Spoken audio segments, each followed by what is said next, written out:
Hallelujah. Hallelujah. Hallelujah. Hallelujah. Hallelujah. Hallelujah.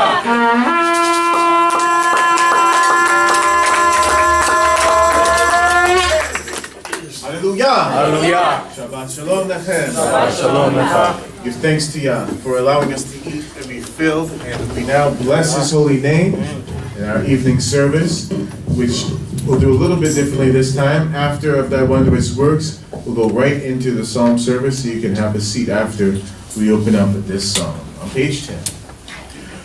The heavens declare it. The glory is thine, the earth and its beauty shows honor divine. Our Yah, the Creator of everything, to thee we lift up our voices and will sing of the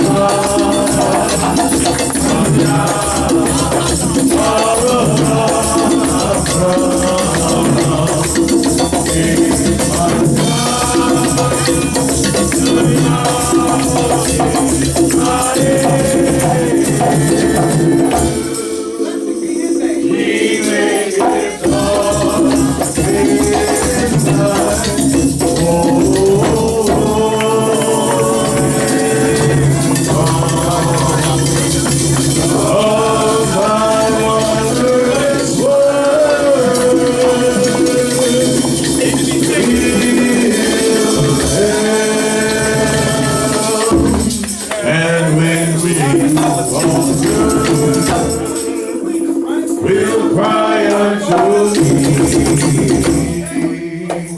for knowing thou hearest, thy mercies will see. Thou sendest thy angel to show us the way. To thee we send our praise.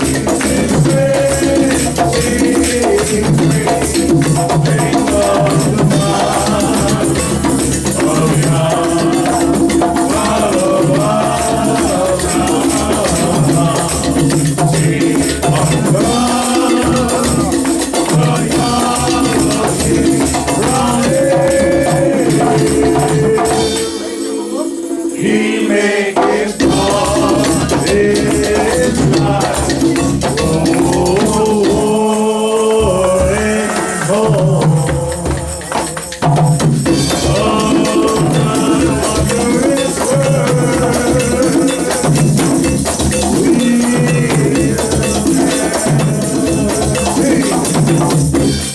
Sing of the pride of now, proud of our proud.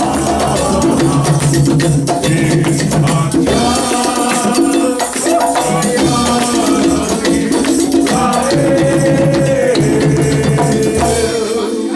He maketh all things right.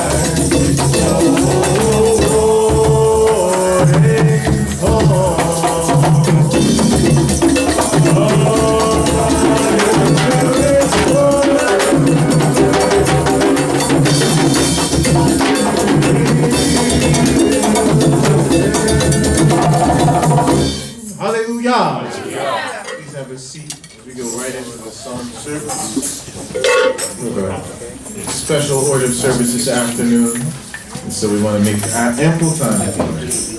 We're going to have our traditional Psalms, the 79th, 121st, 124th, and 148 chapters of Psalms read this afternoon, starting with Achot Akwivia for the 79th Psalm, Machor Chaeli for 121, Achot Nishlachia Eshet Aruf Malachi for the 124th, and for the 148th, Netanyahu.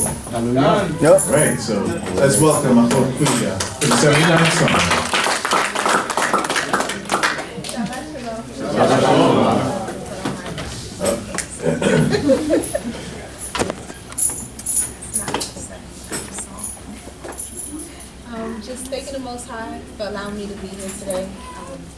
I want to give him thanks for my life, the lives of my family, my loved ones, allowing me to travel, come back safely. And if anybody has a standard tonight. That's far.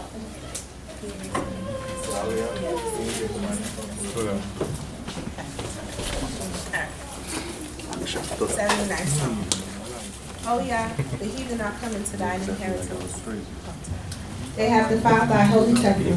They have made Jerusalem into heaps. They have given their bodies thy servants to be food unto the fowls of heaven. The flesh of thy holy ones unto the beasts of the earth.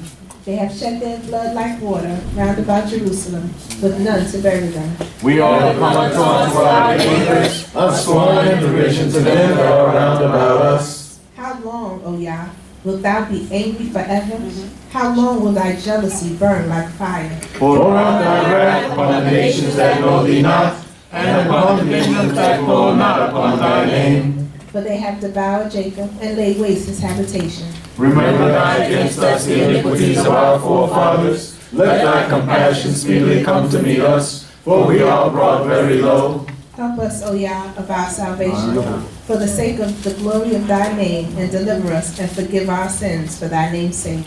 Wherefore should the nations say, where is their power? Let the avenging of thy servants' blood that is shed be made known among the nations in our sight.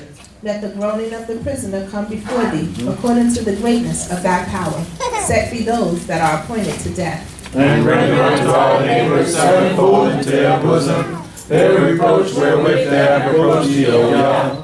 So we that are thy people, and the flock of thy pasture, will give thee thanks forever. We will tell of thy praise to all generations. Hallelujah. Yeah. Again, thanking the Most High for my life and the lives of my family. As we see so many things going on, and it's overwhelming. So much going on. Not just in the world, but within our small knit community that we call Israelite community. There's so much going on. And I was talking to Maish earlier, and I was telling him, like, when it gets to the point where you get so overwhelmed because there's so much stuff that's troubling us as a nation, so many things that's going on, there's a point where you continue doing what you do as far as what good you do to bring to the community, your family, friends. Give that comfort, give that love, and show that support still. That's right. Don't ever stop that. It's very much needed, especially now. But then at the same time, as you do that, you just be still. You have to watch. This is a time where we have to really be still and watch. The Most High is doing what He's gonna do, and it's for us. Some of us have certain roles to play, and you're gonna do it. But you gotta be still and just watch. He's unraveling some things for a reason. I just pray in all of it that He continues to show us mercy. Continue to show us His loving kindness, and just be with all of us, not just the house of Israel, because my prayer these days is not just for my family or for the house of Israel, but for all of humanity. That's right. All of His creation, because it's all important. But I just pray that the Most High continue to be with all of us as we go from week to week. Let's not be strangers. Call each other. See how somebody's doing. Know what's going on in each other's lives. It's definitely needed in this day and time. Shabbat shalom.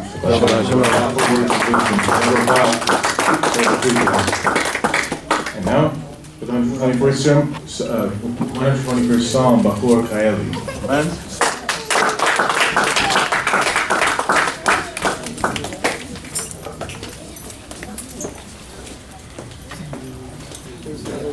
Say left. Shabbat shalom. Shabbat shalom.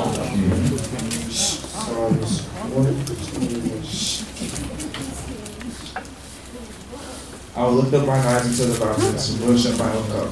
My help cometh from the One who made heaven and earth. He will not suffer thy foot to be moved. He that keepeth thee will not slumber. Behold, he that keepeth Israel doth neither slumber nor sleep. Behold, thy shade upon Behold, thy keepeth. Behold, thy shade upon thy right hand. The sun shall not smite thee by day, nor the moon by night. Jehovah shall keep thee from all evil. He will keep thee from all soul. He shall keep thy soul. No shall thy going out, and thy coming in from this time forth and forever. I just want to say, tell y'all for allowing me to be here, make it here safely. For everybody who has made it here, to make it here safely. Being with all the families that aren't here, everybody that's home by themselves. Right. Make sure, keeping them under blanket of protection. Allowing us to have a beautiful first half. And to get ready for the holy season, the upcoming holy season. Right. And so yeah, for all things made. So much more. So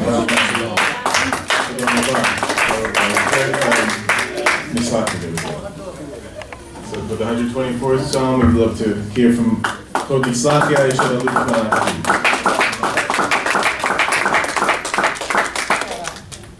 Hallelujah. Hallelujah. First and foremost, giving all glory to the God of Abraham, to the God of Isaac, to the God of Jacob, to the Most High King. To these should we give all glory, honor, and praises to. Hallelujah. Hallelujah. Toda Yehovah for the life of my Mishpaka, to my East, Chief Malachi. Toda Yehovah for his life. Toda Yehovah for all the dignitaries here, for leaders, princes, princesses. Shabbat Shalom. Shalom. Going to read from Psalms 124. Hallelujah. Hallelujah. A song of accents of Dawi, an ancient of Dawi. If it had not been Yehovah who was for us, let Israel now say. If it had not been Yehovah who was for us, when men rose up against us, then they had swallowed us up alive when their wrath was kindled against us. then the waters had overwhelmed us, the stream had gone over our soul. Then the proud waters had gone over our soul. Blessed be Yehovah, who has not given us as a prey to their teeth. Our soul is escaped as a bird out of the snare of the fowlers. The snare is broken and we are escaped.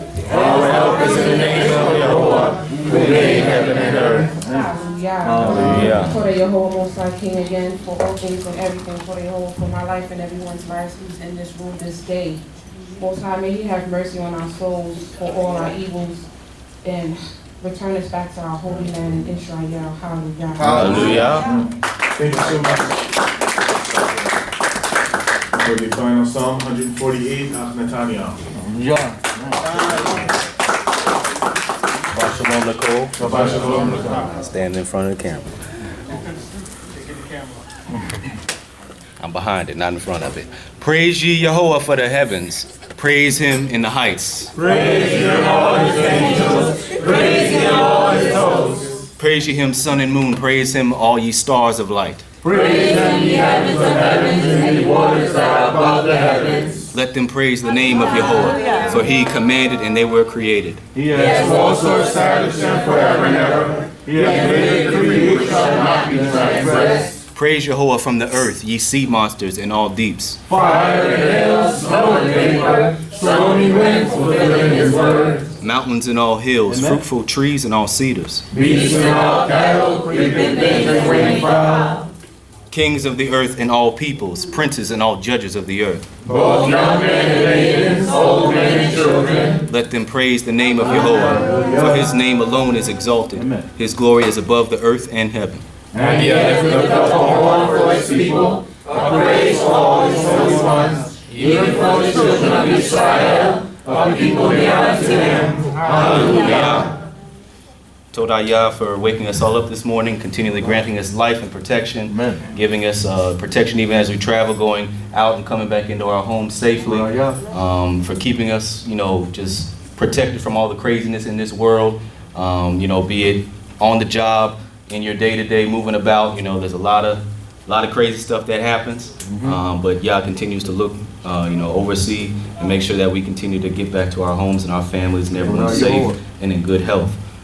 Definitely praying that Yah continually give us a spirit to look back on our previous actions as we approach this Chag season with Yom Kippur coming up, that we all just definitely take that time within ourselves to grow and to leave all those bad habits on this side of Yom Kippur. Hallelujah. Hallelujah. Give thanks to Yah for those who are psalmists. Please just rise up now. Let us sing a song to Yah. A couple of songs before we call up our afternoon speaker. Just to remind us that we're we're getting close to the holy season. I'd like to sing Go Down Moses. Yes. Upbeat. Upbeat. On page 14. Oh. I don't know about that, but we have about a week or so's time before we hear the new moon report from the land that confirms Yom Teruah is truly here. So just to get into that festive mood, let's sing Go Down Moses. Let's go ahead and set the beat.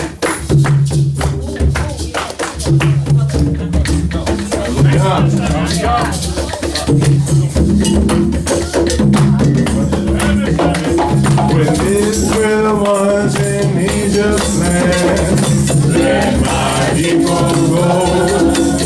Oh, friends, so hard they could not stand. Let my people go. They said, go down, oh, they stay down in Egypt's land.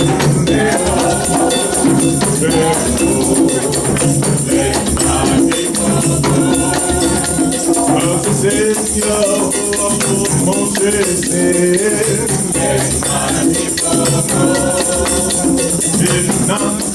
my people go.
Did not count my first born dead.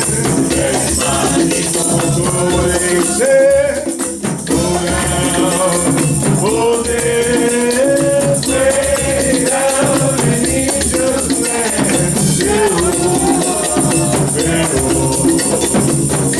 my people go. Jehovah told Moses what to do. Let my people go. To lead the children of Israel through. Let my people go. They said, go down, Moses, stay down in Egypt's land.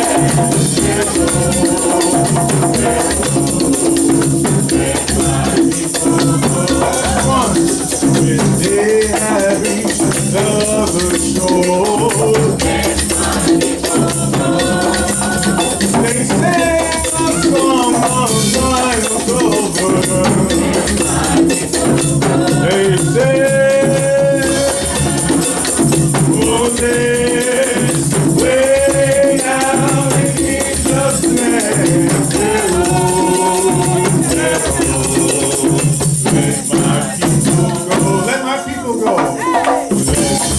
people know. Let my people know. Let my people know.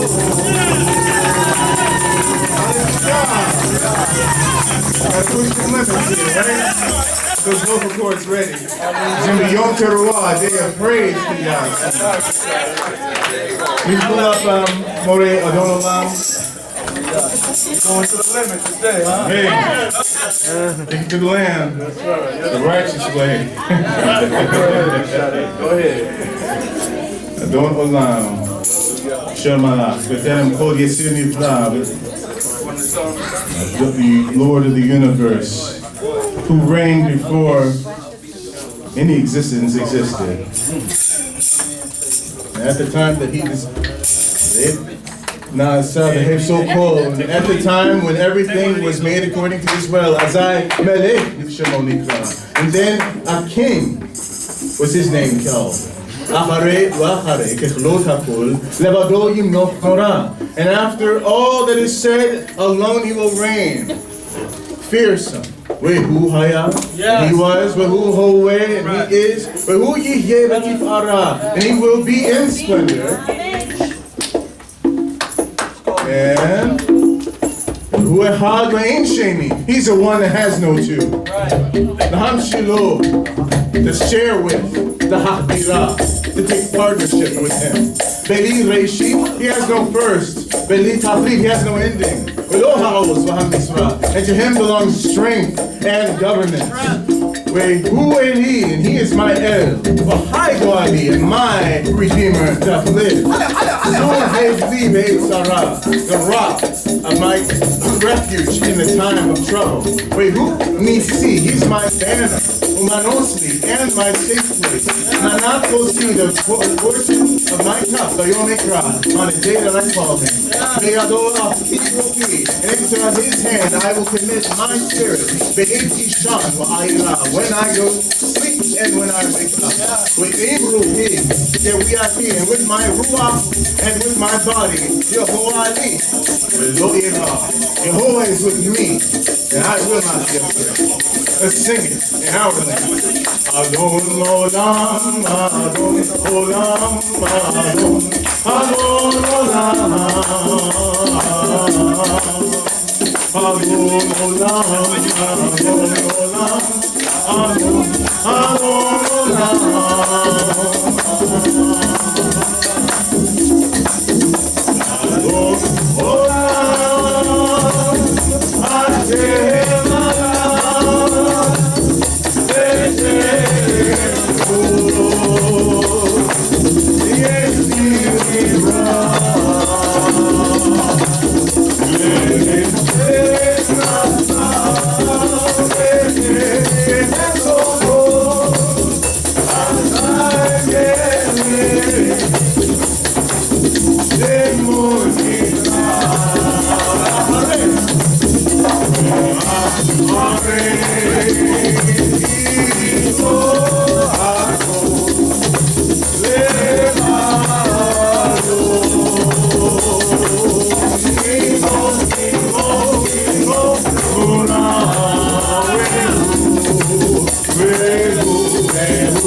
From the top of the sing this in New York, Chicago, Atlanta, Charlotte, Israel, everywhere. You should know this song. Alone,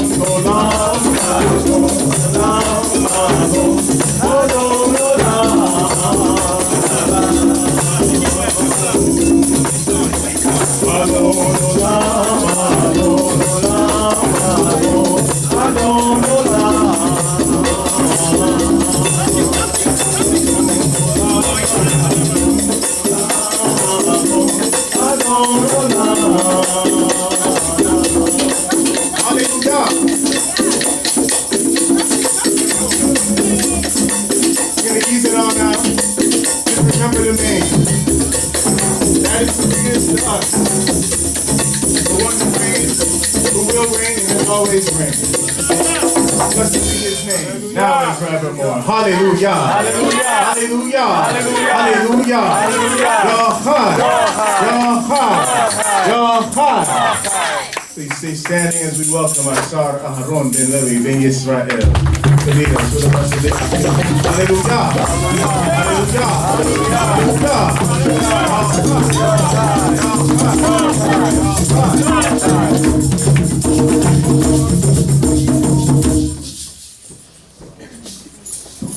Shabbat shalom, family. Shabbat shalom, Lecha. Please be seated.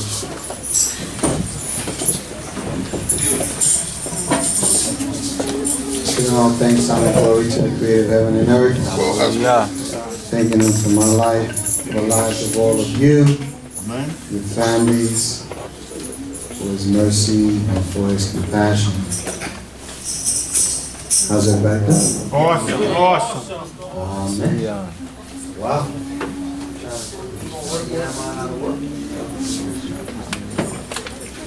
Okay, family, we don't have a lot of time. We had a long lunch break. I hope you enjoyed it. Amen. Don't expect it next week. Give you all a little time for a little fellowshipping and whatnot. Throw that in there every now and again. But as the days get shorter, so will the lunch breaks. We're going to have a question and answer period because we do have a video we want to show you. But first we're going to have a question and answer period, hopefully covering the items that were taught today. Anyone can ask a question, anyone can answer a question. We ask that in the event of a controversy, the final decision will rest up here, not because we know more, but because we want to maintain order on the Holy Shabbat day. I love these small crowds, even though I miss the whole family being here, because we can talk about things that we can move through a little more quickly when we don't have so many hands going up. So the question and answer period is now open.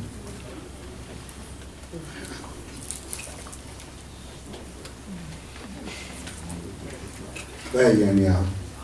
You know you want to raise your hand. Nobody has anything? All right, that's a first. What she want to ask? Okay, let's talk to the Elohim for a minute. How you all doing? Everybody ready for that big day? Yom Kippur. You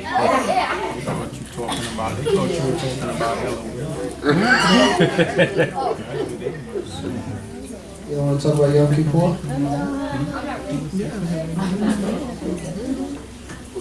Let me make a suggestion to you, Elohim. Yom Kippur is not for you to just not eat a meal. Yom Kippur is for you to ask the Most High for forgiveness for all the things you did that you know were wrong. You may have gotten away with it in the eyes of your family, your parents, or what have you, in school, but the Creator saw you. Right. The Creator knows what you did. And we all, not just you, but we all need to ask for forgiveness. And even not just forgiveness, but for strength, so we can do the right thing the next time. Right. So, I may tease you about Yom Kippur, but it's really a serious day, the most serious day of the year, because what we're doing is asking the Most High to forgive us, to give us another chance to live, and to deserve His mercy. So I just want you to think about that, okay? The following weeks to come, we'll be going into all of these different portions because we really want you to get your spirit in the mood for redemption. And so we're going to try to give you some guidance on how you can get your spirit right. Some people say, well, I don't really know what to do or what to say or how to think or how to feel. Just like some people say, I don't know how to meditate. You just got to find a quiet place. And you have to talk to the Creator in your heart and in your mind. And you have to think about the things that you've done that you don't want to do again. The things that you're hoping He'll forgive you for. And think about the things that you want to do right so that you can receive a blessing. Always receiving a blessing from the Most High. So I'm just going to leave it at that. And I do want to talk about the holy season that's coming up very briefly, and you may have some questions on that. We're expecting the moon to come in, the new moon, the crescent, to come in on the evening of the 29th, which is next Sunday evening, Yom Rishon. In the event that the moon is not sighted by 2 witnesses in the land of Israel, then we would call it for the 30th, the evening of the 30th. Okay?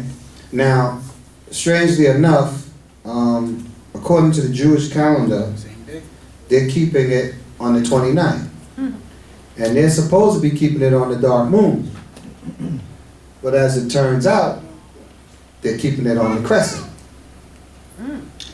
Anybody know why? Got a good guess? So it tells us that they're moving their days around. And exactly. What do you mean by Fickle. They're fickle. They're not fickle, they're slick. What's your question? Shabbat Shalom? Shabbat Shalom. What do you mean by they moving it around? In other words, they claim that the new moon comes in on the dark moon. They call it the conjunction. And that is the 28th of September. But the 28th of September happens to fall on a Saturday night, which means they would have a double Shabbat.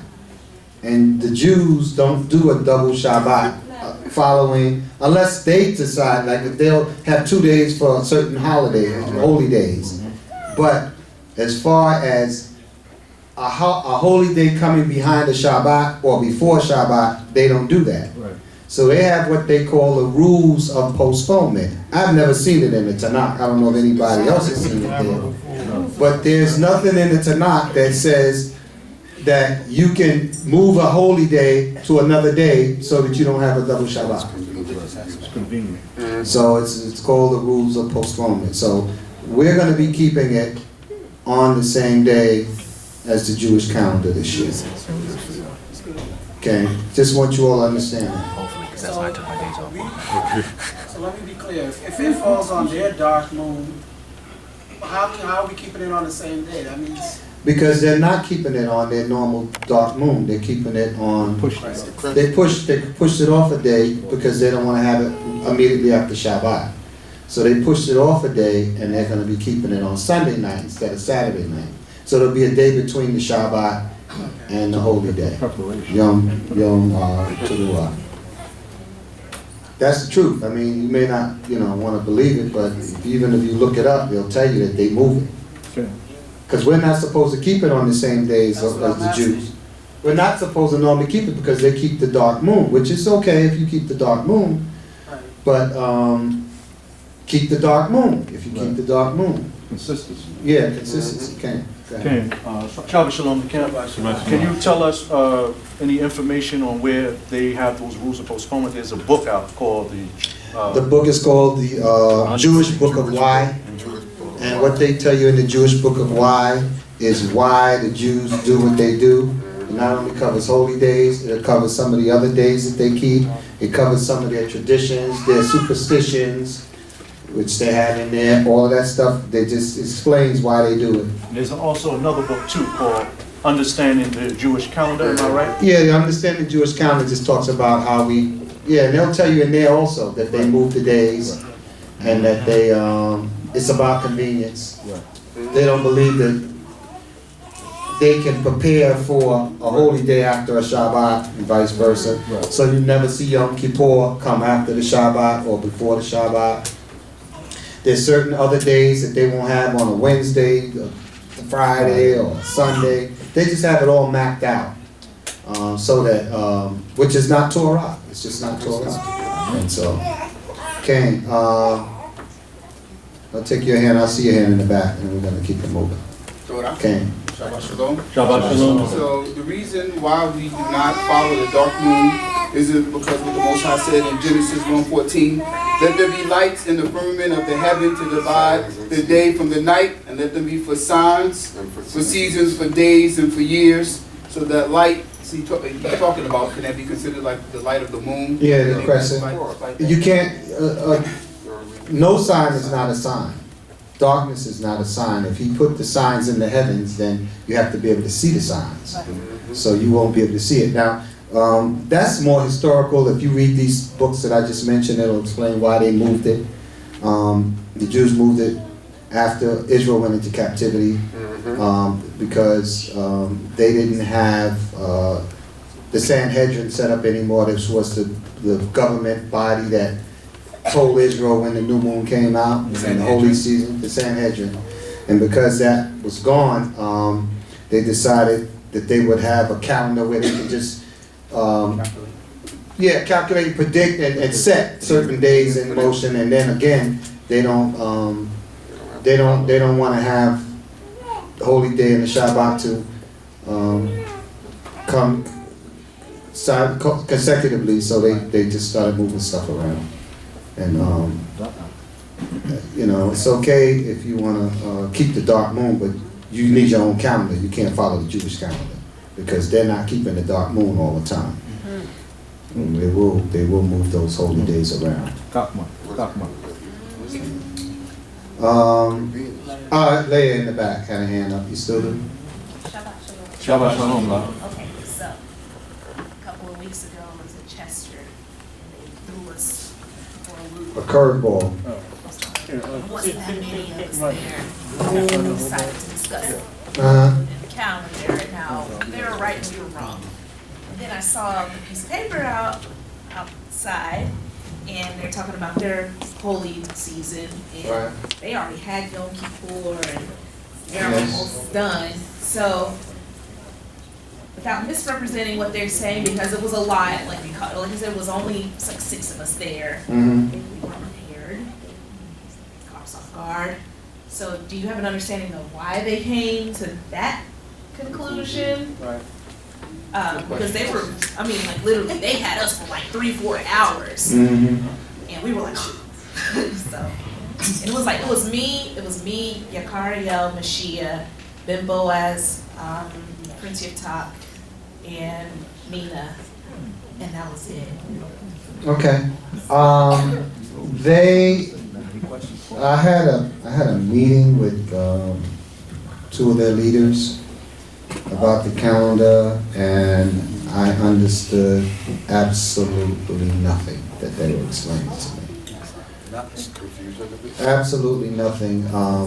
The rhyme and reason, I couldn't even get them to. I've been asking for something in writing or something that we could sit down and talk, or that I could get an understanding, and there is none that I can understand. They're not keeping it on a dark moon, they're not keeping it on a new moon, they're not keeping it on the first crescent. The only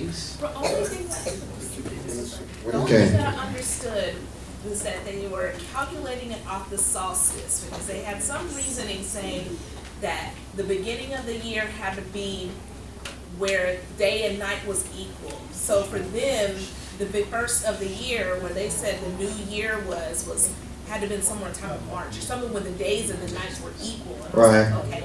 And then from there, then they calculated everything else off of Genesis chapter 8, something that Noah said. Well, that was it. I'm not going to sit here and try to dissect what they said and understand it, and I definitely cannot explain it. Okay. Their family, we love them. Right. And we're not going to, we're going to try to work get them to understand our understanding, but we're not going to, we already decided we're not gonna let that separate us. So there's certain conversations we probably just won't get into if we can't get some more understanding. I've explained to them exactly everything, how we do it, how we produce our calendar, how we, you know, everything that we do was laid out, and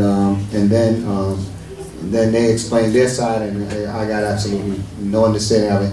And I don't even really see how they can say that it's in the Tanakh, because there's certain things in there that we know from Leviticus that just doesn't match up.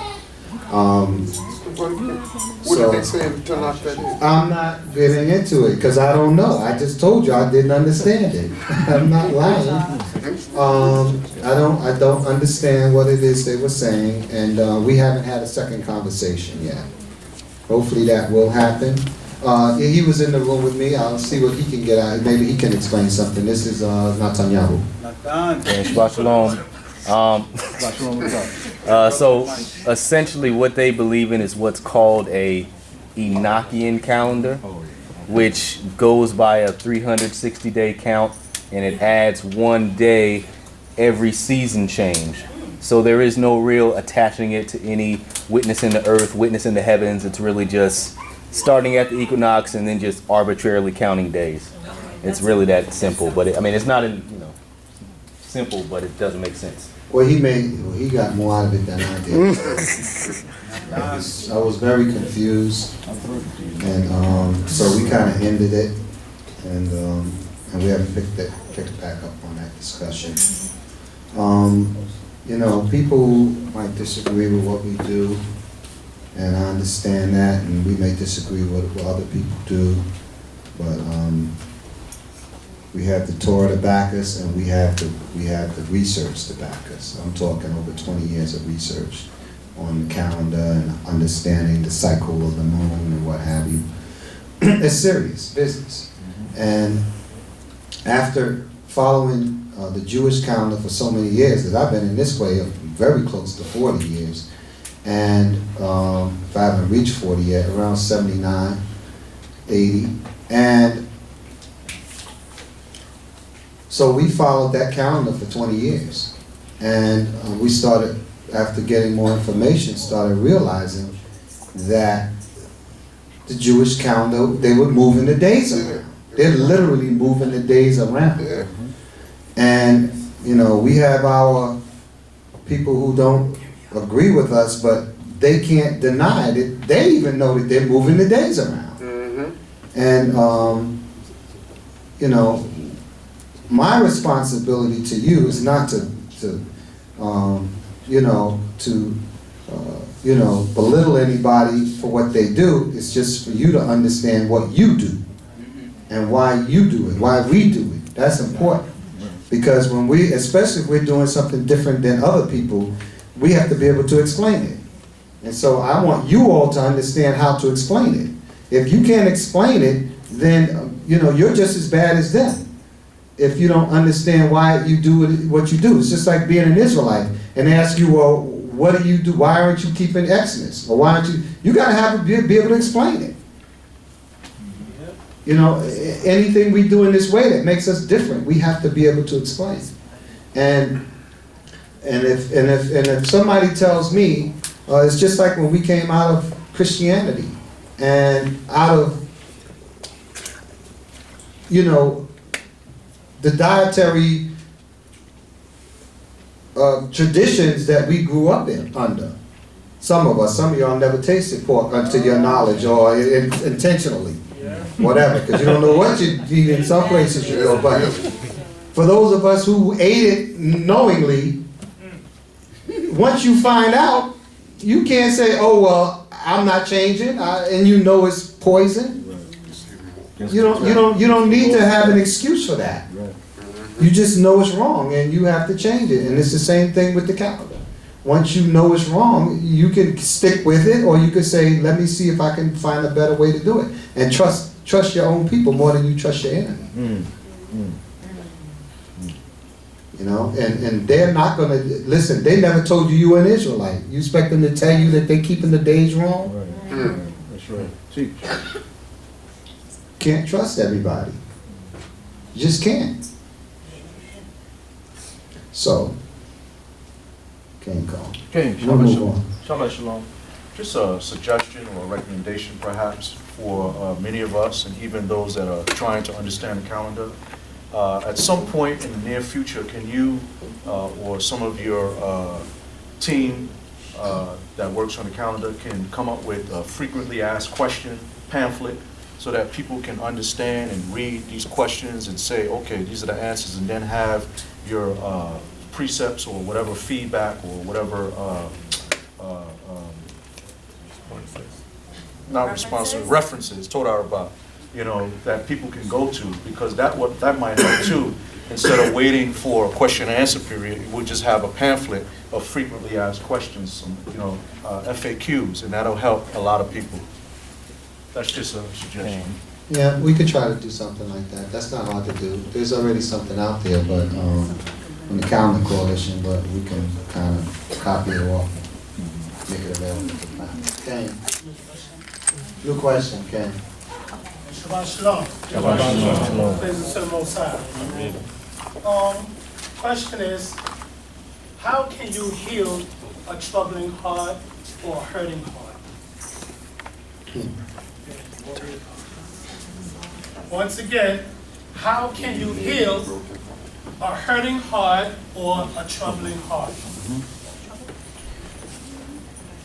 What I would say to you is that a lot of times when we hurt or we're troubled, Can't hear you. said a lot of times when we are hurt or we're troubled, we attribute it to an outside source. And so the way to heal is, first of all, is to look within. When you look within, and honestly, because a lot of people look within and then they look without, they shoot, oh, no, not me. They find another source. And that's why they don't get healing, because they're looking for an outside. Nobody can make you happy and make you sad. You have to find that happiness within yourself, and you have to remove the sadness from within yourself, if that's what it is. So the way to heal a troubled heart is, first of all, is to start from within and find out what, not necessarily you're feeling, but what maybe you've done. When you look at, this is all a part of preparing for Yom Kippur. Introspection is essential, because it is so much easier to blame somebody else for your problems. It is so much easier. And you can take all the burden off just by finding somebody, a name or a body or a person or a thing, a circumstance. Right. And you can remove your burdens overnight. But what you find is your heart is going to remain troubled, because they are really not the source of your problem. And so we have to learn how to, and then let's say that after you look from within and you see what bad choices you made that may lead to you to be able to, because if you can find the source from outside of you, you have to ask yourself, how did they get the power over you to become a source of trouble for you? And sooner or later, you're going to have to look at yourself. You're going to have to look at the choices you made. You're going to have to look at the decisions you made. You're going to have to look at those things, because really, you cannot fix the external stuff. You cannot fix them. I don't care if it's a person. I don't care if it's a thing. I don't care what it is. You cannot fix what you cannot control. Right. Wow. The only thing you can fix is yourself and the things, and that's the only thing that you can control. True. And so, the troubled heart has to be fixed from within. And then if you find in all of this introspection that certain things from the outside are helping, I'm going to say helping because it's not causing, but helping to cause your misery, then you have to remove the external things because they're really still your choice. You may not have control over them, but you can have control over how much power they have over you. And that's how we get it done. And it takes people sometimes a long time, especially if you've conditioned yourself to believe that everything that happens to you is always somebody else's fault. And you really got to ask yourself, why is it, if everybody you run into or every place you go, there's a problem, then you know what the problem is. The problem is you. And so people move around looking for some type of peace, and if they can't find it, sooner or later they're going to have to look within.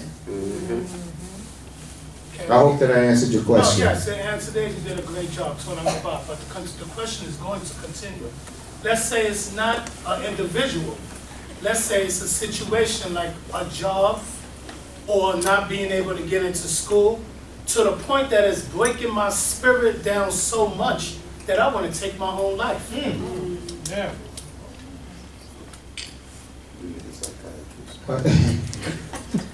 A lot of times, people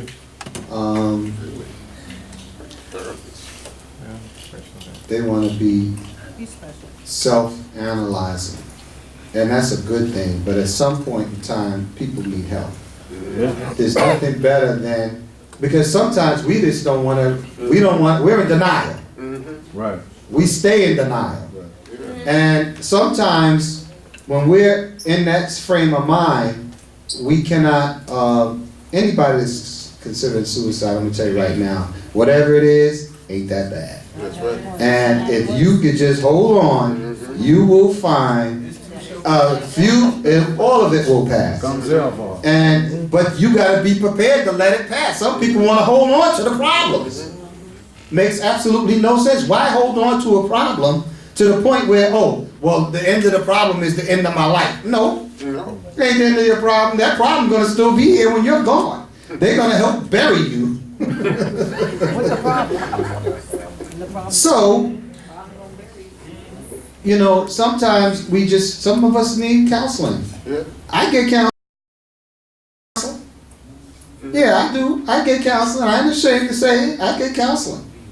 I've had professional counseling.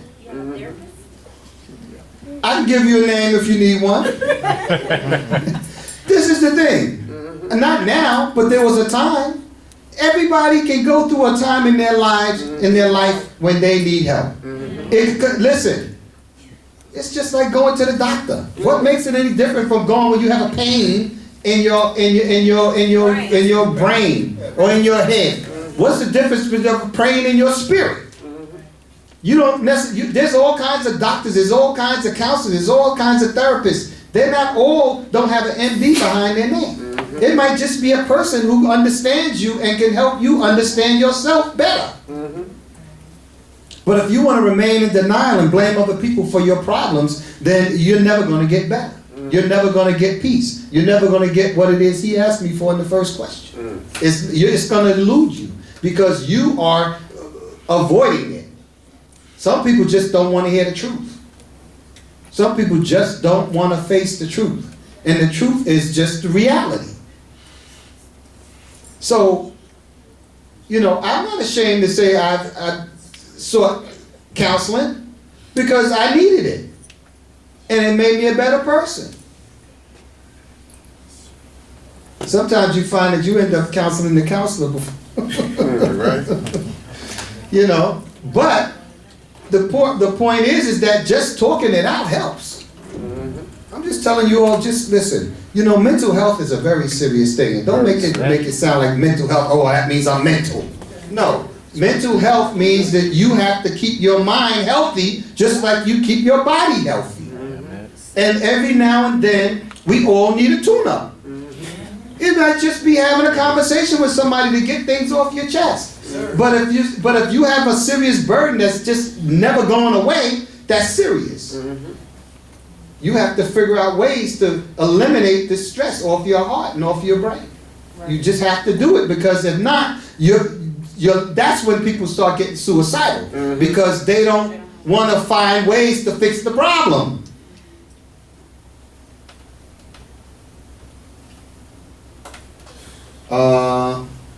Zarquain. Okay, Shabbat Shalom. Really taking this to another direction. See, that's the thing in our community also. that we're in denial, and we have to realize denial is a river in Egypt. You can't deny. You can't deny the problems that go through, because we have extra stress on us anyway because of the stress that we have gone through as a people. Right. You understand? My blood pressure cannot be the same as the blood pressure of a Caucasian. My blood pressure cannot be the same as his. And they're basing my blood pressure on his blood pressure. No. I have gone through much more stress. My people have gone through much more stress. And it's in our DNA. Okay. And all of those things. And that's why when there's a mental condition, like Asar said, you have to go to someone who is a professional that can help you work through and talk through those problems. That's why you see in our community, there's so much stress in our community. There's so much stress because we don't talk things out and get it off our chest. And just like you said, sometimes you got to go to a professional. Sometimes you have to speak certain things, and they'll help you to get over certain things, or to help you to relieve the problem for yourself and think it through. I'm not going to let this get personal, but just saying that sometimes you need to, it wouldn't hurt to go to it. Sometimes you don't want to tell your immediate family your problems. It's easy to talk to a stranger because the stranger doesn't know your business and ain't going to go back and tell everybody else in Israel what you talked about. You know, that's not always the case. If you have a confidant, or you have a person that you know you can rely on to maintain your privacy, which is very, very important. The thing is that I don't want anybody to find a reason why they should not seek help, whatever it is. I'm a stickler for black men going to the doctor. I've been preaching this for years, and I never stop, and I chase you down if I think you have a medical condition. Sisters, I do to a certain degree, and then I kind of push another sister on them so they don't think I'm being too pushy. But the thing is that we don't have old men in Israel. They don't last long. Very rarely do you find a widower. You'll find widows, but you don't find widowers. They're not outliving their wives. And that's because we don't take care of ourselves, because we're too embarrassed to go to the doctor. I don't know, too macho, I don't know what it is. It's out to me, it's like too foolish to go to a doctor and get treatment and find out if something's hurting. I know somebody was having a little problem with in a condition that they had, and I said, wait a minute, I think I feel that too. You know, I wasn't sure. And so I like, all right, let me just wait and see. But I'll go to the doctor in a heartbeat. Not as a hypochondriac, but as somebody who wants to stay on top of their health. It's just something we need to do, because there's a reason why we're dying early. Because we wait too long to go for treatment. And then it's too late. And so it's the same thing with mental health. I mean, why go through your whole life miserable because you got something on your heart and your brain that won't go away? You got to figure out how to get rid of it. Maybe it's not another person. Maybe it's not your job. Maybe it's just you and your understanding about life. You think that you're entitled to something that you're not actually entitled to. You're just spoiled and you're just selfish and you whatever. I'm not saying you are. I'm just saying you need to figure it out. We need to figure out what's going on with us so that we can be healthy, mentally healthy. And if we're not, we need to be seeking help.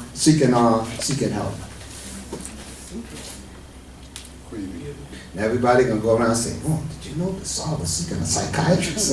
That man is crazy. I knew something was wrong with him."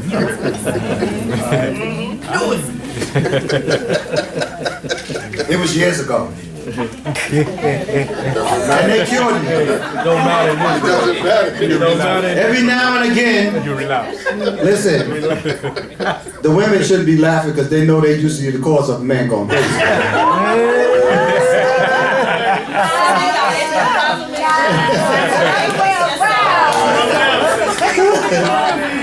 And brothers, y'all drive them crazy too. We know what we do. We know what we do. I know what y'all do. But again, Make 'em a nice I remind you that you still have the power. You have to maintain the power over your mental health. Don't let it, because there's people going around that's really, really stressing, and they're blaming somebody else.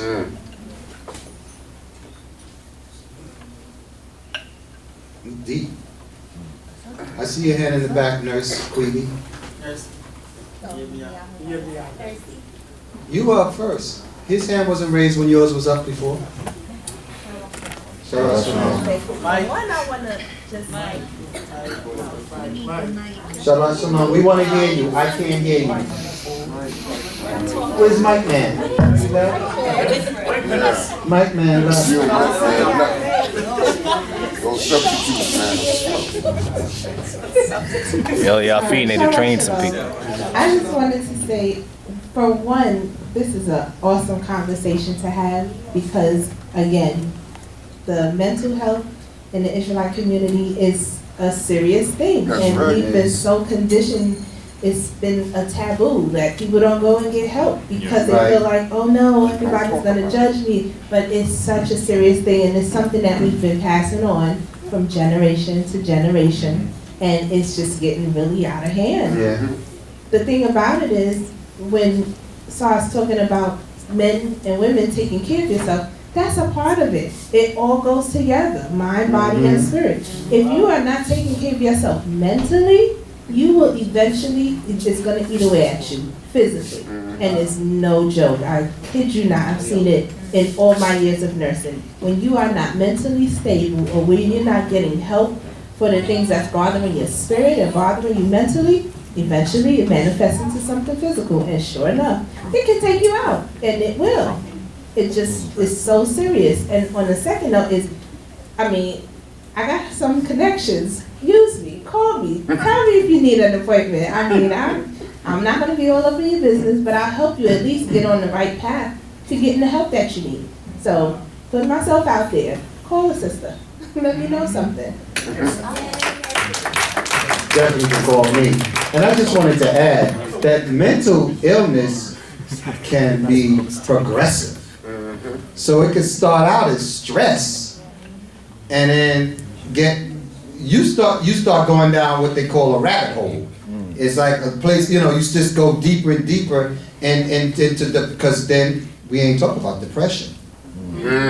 Depression is real, and depression is a result of mental stress and constant, mental, all the other things we talked about earlier. It'll lead to depression. And that's what leads to suicidal thoughts and different things like that. And we sometimes, that's why you shouldn't, I'm depressed. Don't use that word, say I'm down today or whatever. Because depression is serious. And it's something that we don't want to talk about. We've been conditioned, get over it. That's the main thing, get over it. Or, are you depressed? I'm depressed too. You think you productive? We don't want to hear it.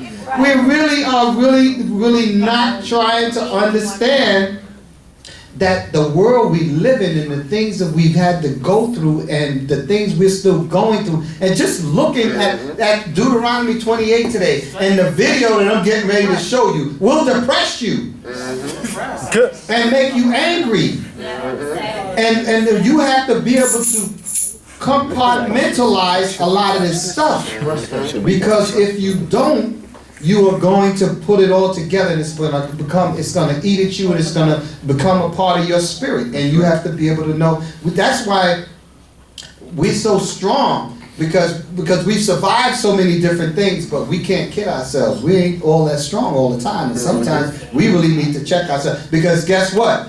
We call ourselves strong, but we're dying early.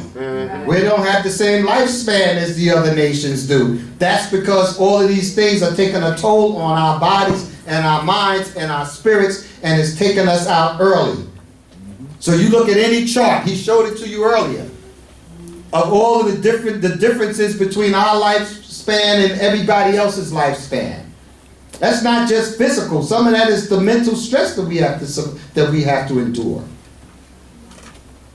And I'm suggesting that if we take better care of ourselves in all of these aspects, mentally, spiritually, emotionally, even financially, we are going to extend our lives. It's just that simple. And the thing is everybody has to do it on an individual basis. I can't help you, you can't help me. I have to fix my mental state and my spiritual and my emotional state myself. I can't let everything that I don't like or I disagree with tick me off. Anger is another reason why we go into a lot of different other phases that put more stress on us. Different emotions. We have to get control over that. And that's why these are some of the things we talk about that nobody else is out there talking about. They think everything is in the book and everything is spiritual and everything is about the prophets and all of that. No. This is real life we're talking about. I want to give you information that, you can take out of this room and it can help you do better when you go home. I'm not saying we're not supposed to know the Torah. I'm not saying we're not supposed to know the history. What I'm saying is, really, at a certain point, the history is just history. It's just information. Unless we're going to use the history to help us understand how we're going to live better, and for that purpose, I can see it. But then again, that's still history. You still have to deal with today. You still have to deal with tomorrow. And if you can't make some type of transition from what I teach you out of that book into what you're doing today and how you're living your life, then really, I'm not doing my job. And none of these men are doing their jobs.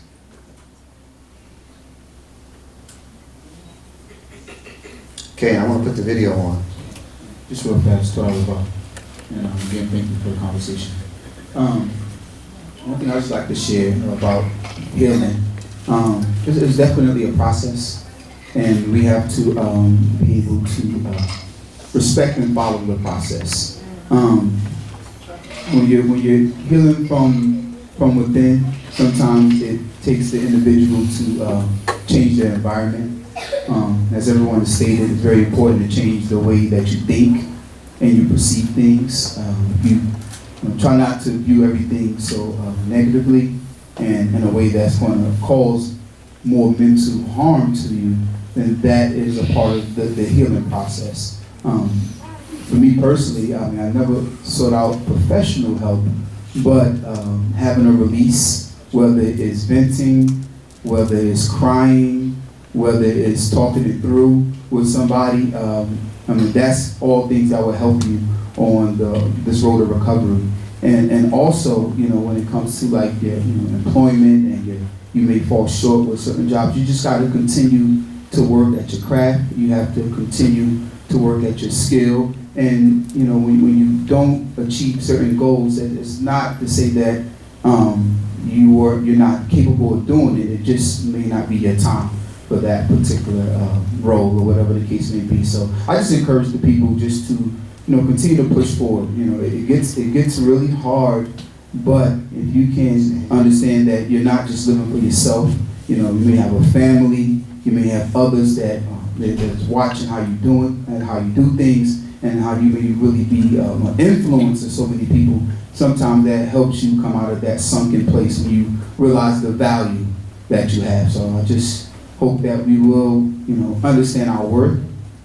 Understand that everybody is different, everybody's role in life is different, and if you're satisfied with the road that you're on and you're constantly pushing yourself to do better, then that will kind of help you with those mental issues. I'm going to take your hand. Kind of to dovetail on back what Young was saying. First off, we're all healing from something. So don't ever sit here and think that, oh, I'm okay, nothing wrong with me. No, you're not okay. Yours may be a little deeper, maybe not as deep as the next person, but we all went through the tragedy or our ancestors all went through the tragedy of slavery and post-traumatic slave syndrome on top of what you are going through in these days and time. Okay? So we're all healing from something. Okay? And I'm speaking things from experience. Also, when you're healing, I find that people try to use things called coping mechanisms to help or to get past actually doing the work of healing. Those coping mechanisms may mean they try to drink the pain away, they try to hurt, they try to drug the pain away, they try to sex the pain away. They do a lot of coping mechanisms just so they do not have to go through the pain of healing, because healing is not easy. Right. It's painful, and you cannot go around it, you cannot go over it, you cannot go under it. You have to go through it. You have to allow whatever it is to purge its way out of you. And sometimes that means you may just have to sit in the house with your emotions, bawling and crying and boo-hooing. And sometimes you may not even know why you're doing it. But it's something spiritual that is being purged out of you, and you have to go through it in order to heal it. And one more thing I want to say about that is that healing does not look like how we think it should look. Sometimes in order to heal, you have to go right back through the thing that you're trying to heal in order to heal. Okay. Very well said. So important, because I've lived it, to a certain degree, and I'm going to tell you something.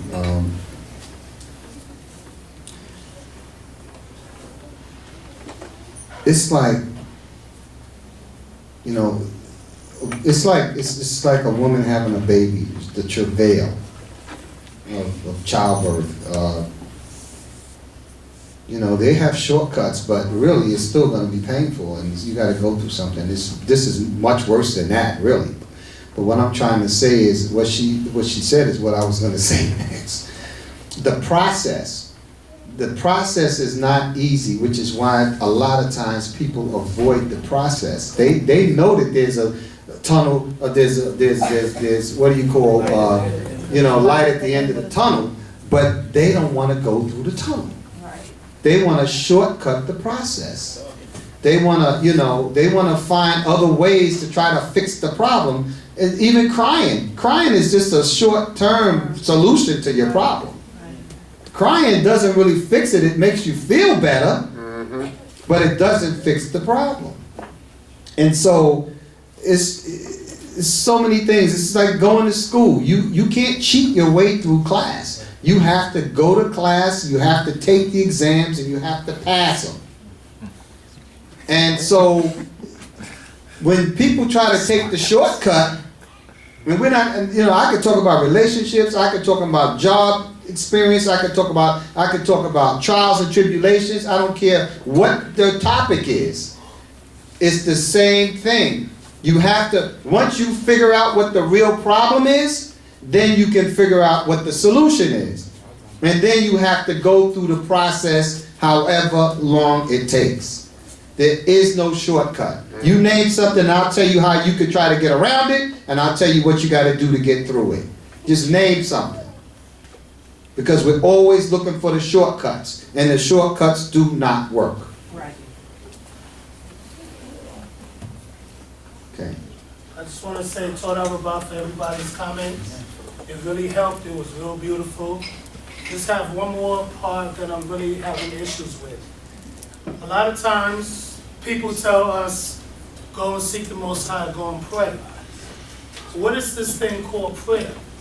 Sometimes I get on my knees and I'm just saying stuff. Even sometimes in here, the priest is up there, they saying so-called prayer. We was taught just to pray, turn to the east. But my mind is running so many different places, and by the end of the prayer, you just catch the Yakai part. But I understand in my mind that it's not supposed to be this way. I'm approaching now Yom Kippur and the holy season. How I'm getting myself connected where I'm not understanding tefillah right now, but when Yom Kippur come up, I'm not connecting with the Creator. That's a statement. I need a question. The question is, how? can I connect to the Creator where so many different things is running through my mind and through my spirit? You want prayer? You have to slow yourself down. Okay. That's a complicated question, but I'm gonna try my best to answer it for you.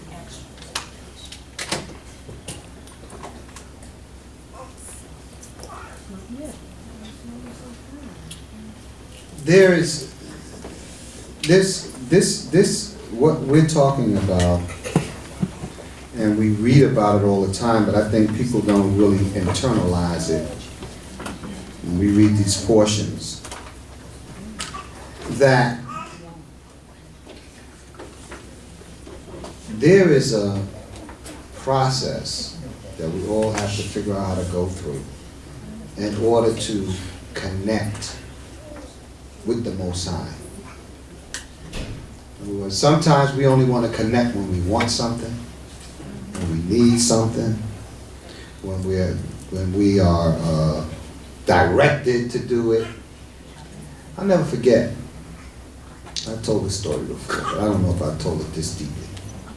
When I had known about the Most High for years, and my brother came into law, Mikael came into law, he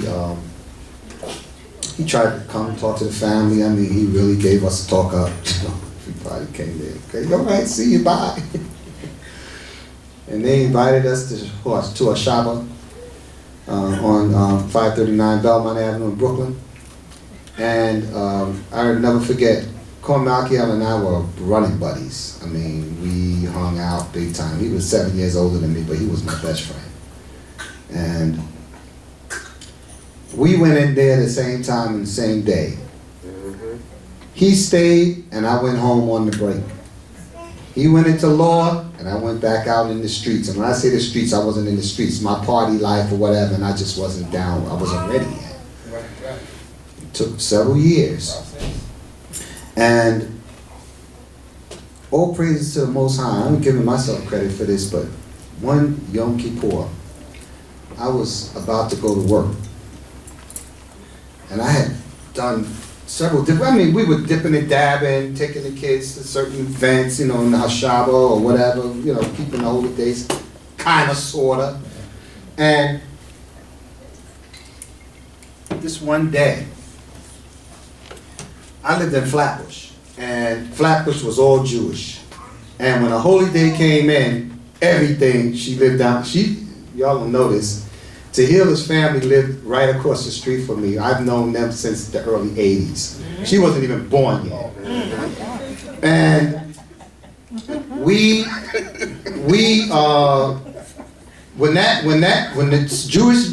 when the holy days came in, the place shut down. Everything was closed, whatever. I had like a 4-block walk to get to the train station. This particular day, my spirit was so troubled. My spirit was troubled. And in that 4-block walk, by the time I got to Flatbush Avenue, I just said, I cannot do it. My spirit just said, you gotta go to the Creator. I went home, closed all the shades, and I just went in the house and I prayed and I just huddled like a baby. And from that day on, I knew I had to do what I had to do. And I had that conversation with Maisha, and we just flipped everything, just like that. Everybody doesn't have that moment. But what I'm trying to tell you is, you gotta look for that moment. You gotta seek out the Creator and pray for that moment that He gives you the spirit that you're ready to devote your life and your spirit to Him. And then you will realize what it is you need to do. A lot of us are just going through the motions. Mm-hmm. We're just going through the motions, and we don't really understand the value of what it is we do, how dedicated we are to the Creator. Some of us were born in this way, and you're never going to have the full appreciation unless you've been out there doing something different, and then you realize how special and how fortunate you are, you know, to have the Most High. But if you don't go through that, then you're going to have a harder time respecting and enjoying and appreciating what it is you do have. And so, my thing, I don't know if I'm even answering your question. I'm just telling you the spirit that's within me that tells you how you have to find within your spirit the love for the Most High, that, oh, you know what, I see the benefits of doing this, and whatever else I'm doing is not really prospering me, and so I'm going to take a chance. I've tried everything else and nothing's working, so let's give the Most High a chance. And then, if you go into it and all you're looking for is a quick result and gratification, then you're doing it for the wrong reasons. You got to understand, it's like everything else. You got to work for it, you got to earn it, and then you appreciate the fruits of your labor when you get to the other side. But you got to put in the work. And I'm talking spiritual work right now. You got to put in the work, and you got to really seek the Creator, because He's there. He hasn't gone anywhere. He's the same Creator that created the heavens and the earth. Right. And He hasn't gone anywhere. We've gone away from Him. Some of us just need to figure out how to come back. And stop. And the reason that most things hold us up is our selfish thoughts and behaviors. Come on, Maureen. Okay. Yeah, come past. Don't want to answer his. Oh, okay. You want to help answer it? I want to try. Please.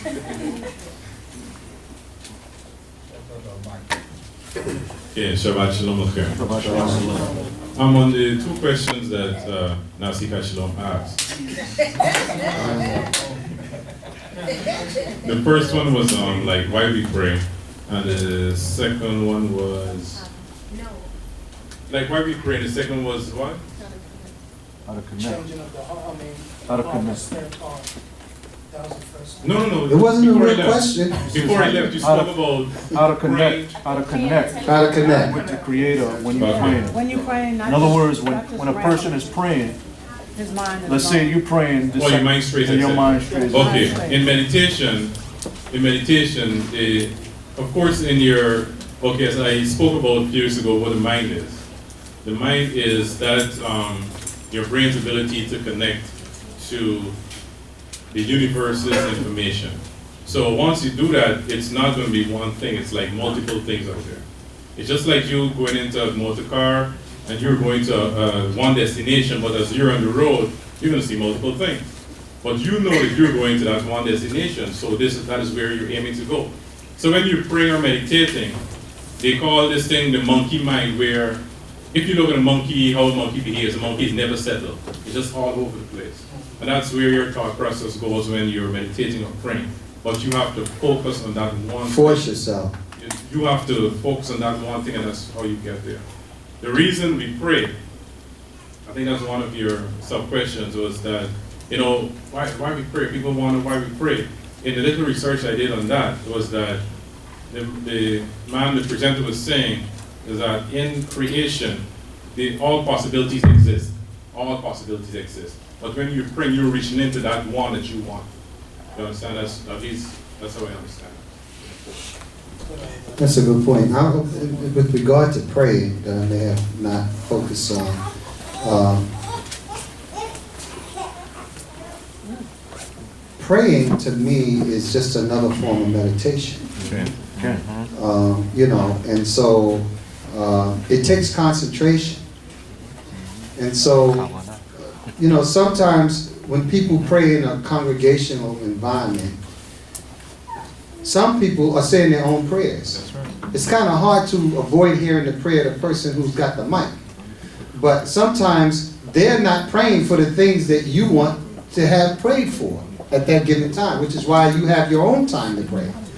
And so we can focus on the speaker's prayer, because the things he wants, we hopefully believe that they're the same things that we want, even if it's in general, in a general context.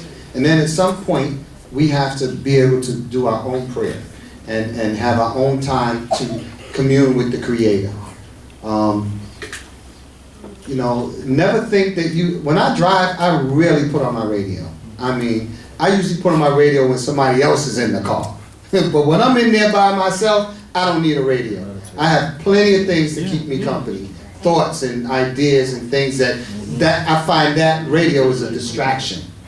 And so, you know, this, I'm not saying lose your focus of what you're doing with the car, but you know, we can watch for traffic and do that and still keep our minds on things that really help us to kind of focus and meditate on things that we really don't ever have time. That's why quiet time is so important.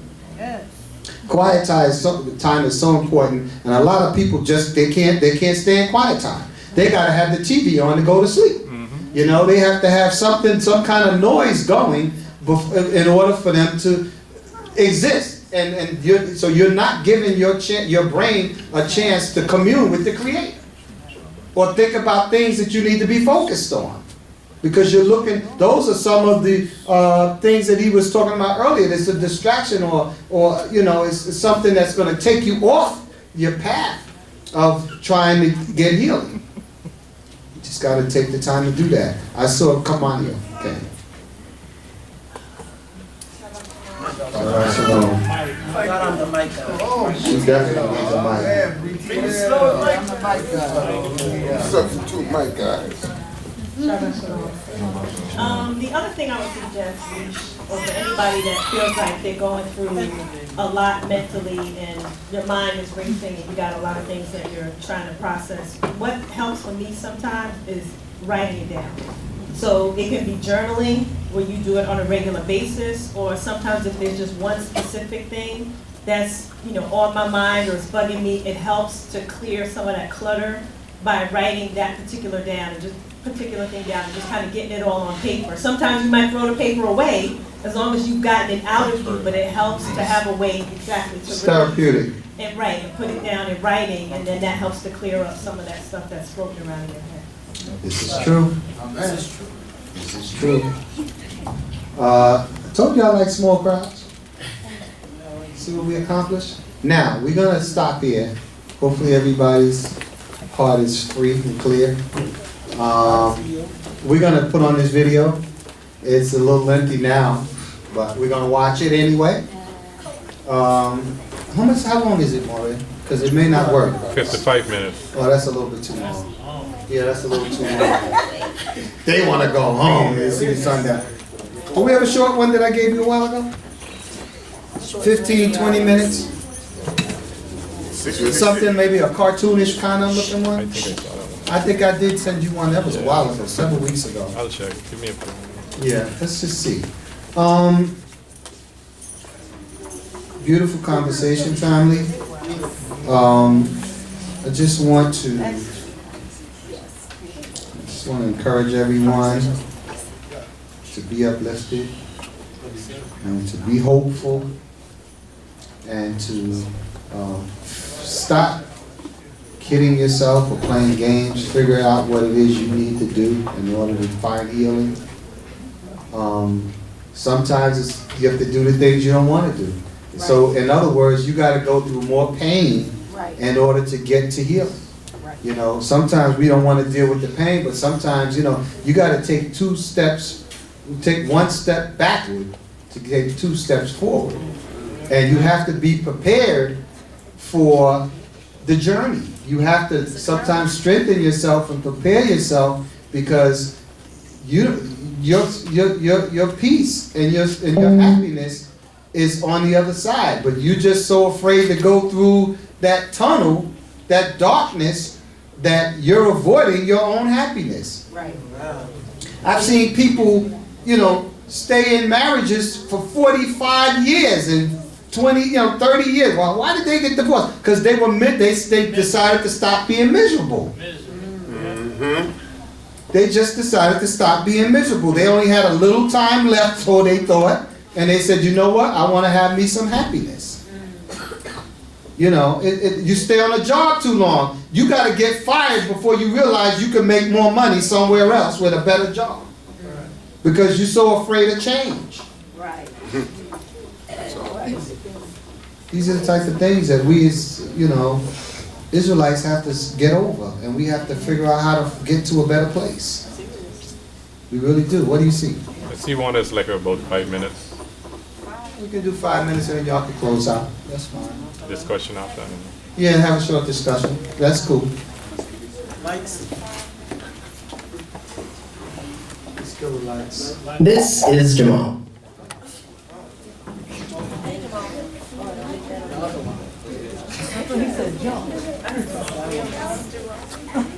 We good. This is Jamal. Jamal is a boy who lives in a poor neighborhood. He has a friend named Kevin who lives in a wealthy neighborhood. All of Jamal's neighbors are African American, and all of Kevin's neighbors are white. Because Jamal's school district is mostly funded by property taxes, his school is not very well funded. His classrooms are overcrowded, his teachers are underpaid, and he doesn't have access to high-quality tools for extracurricular activities. Kevin's school district is also so his school is very well funded. His classrooms are never crowded, his teachers are very well paid, and he has access to high-quality tutors and lots of extracurricular activities. Kevin is away from each other. So how could they grow up in such different worlds, with such different opportunities for success? The answer has to do with America's history of systemic racism. To understand it better, let's look at what life was like for Kevin and Jamal's grandparents. Decades after the Civil War, many government agencies started to draw maps dividing cities into sections that were either desirable or undesirable for investment. This was called redlining, and it usually blocked off entire black neighborhoods from access to private and public investments. Banks and insurance companies used these maps for decades to deny black people loans and other services purely on race. Historically speaking, owning a home and getting a college education is the easiest way for an American family to build wealth. But when Jamal's grandparents wanted to buy a house, the banks refused because they lived in a neighborhood that was redlined. So Jamal's grandparents were able to buy a home, and because colleges could prevent them from attending through legal segregation, their options for higher education were really scarce. Kevin's grandparents, on the other hand, got a low-interest loan to buy their first and get accepted into a handful of top universities, which traditionally only accepted white students. This opened up a wealth of opportunities to pass on to their kids and grandkids. Even as late as the 1980s, an investigation into the Atlanta real estate market showed banks were more willing to lend to low-income white families than to middle or upper-income African-American You heard that? families. As a result, today, for every $100 of wealth held by a white family, black families have $5.04. A 2006 study confirms that redlining is still affecting home values in major cities like Chicago today. This explains how Kevin and Jamal inherited vastly different circumstances. Unfortunately,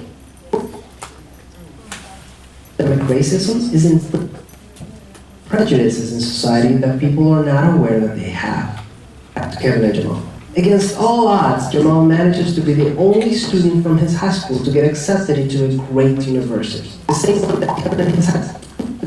But after Kevin and Jamal both graduate, Jamal notices that his resume, even though they graduated from No, we're gonna have to do that again. ran with the exact same GPA. Unfortunately for Jamal, studies show that resumes with white-sounding names get twice as many callbacks as identical resumes with black-sounding names. Implicit bias. All right, we're gonna do this one again later. We're gonna try to fix the problem. Let's end it. So they're talking about systemic racism, which is what you can see how over the course of time and the suffering that we've gone through from way before slavery, during slavery and after slavery, how we as black and brown people can't get ahead. Because the systemic, that means every system in society has a roadblock set up for us. He's looking at it like, what? This is one that I sent you a while ago. No, it's all right. Huh? Yeah, I had it. Yeah, you had it. So when I saw it, I said, this is really explaining the things that I've been talking about for years. And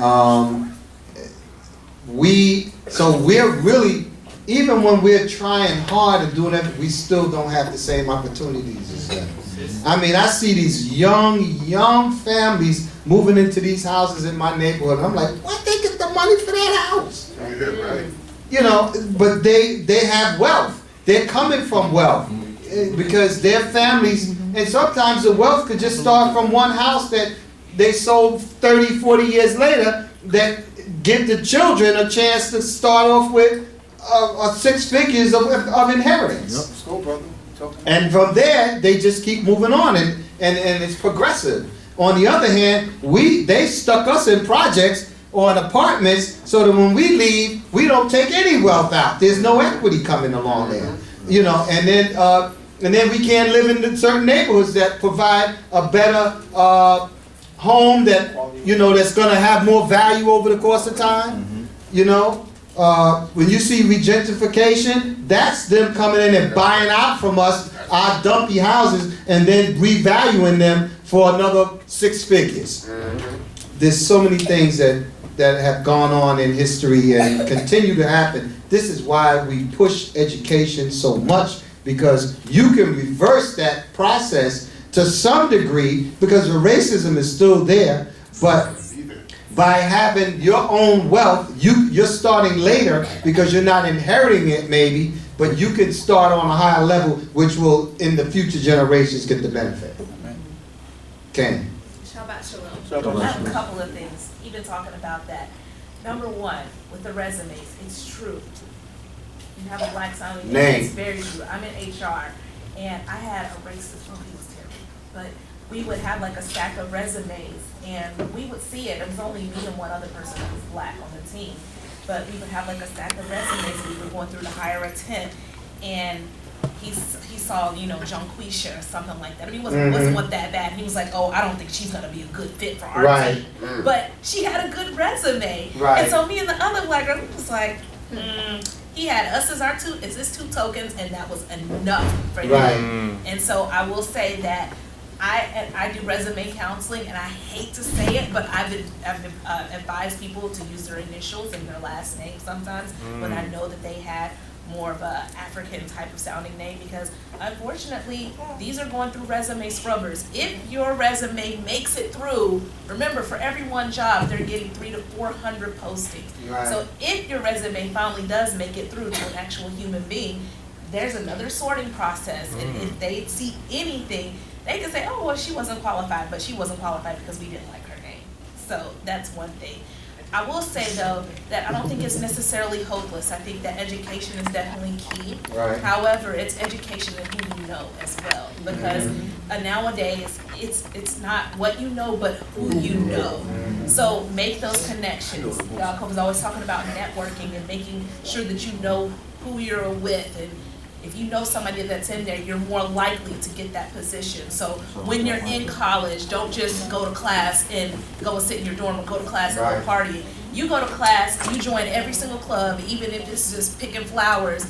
That person you're picking flowers with might be the next CEO of the bank. So those are the things that I always say. So many things that we as black people don't do going through the educational process, the academic world.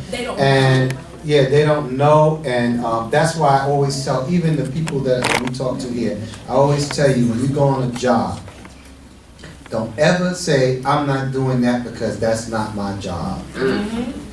You have to be open to learn new things and not be afraid, because eventually that job is going to open up, and they're going to give it to the person who's been practicing and understanding the importance of that work and knowing how to do it. I mean, there's so many things that we have to change the way we think about so many things, and that's why I talk about these things, because I'm hoping that somebody's listening, because there's so many different ways that, listen, I used to hire. I was a manager for years, and what I had to, and I mean, not on that level, you know, but I'm talking about working in a store. If you didn't fill out your resume right, if your application right, you went in the garbage. I never got to meet you. There's so many things, or if you can't spell, you know, and there's so many little things that, because they start the chopping block from the minute they look at whatever it is you give them. And so that's a great idea to just put your initials down there. But if you have a Hebrew last name, you're still in trouble. You understand what I'm saying? Exactly. So now, part of it is you, part of it is the Most High, and part of it, you know, is just being in the right place at the right time. And so all of those things got to come together.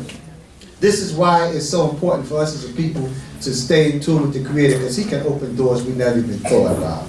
And, you know, if you don't believe that the Creator can read you as a spirit and say, that person, I want to make this accomplishment because I have work for them to do. You got to always be thinking about your service and your purpose on the earth.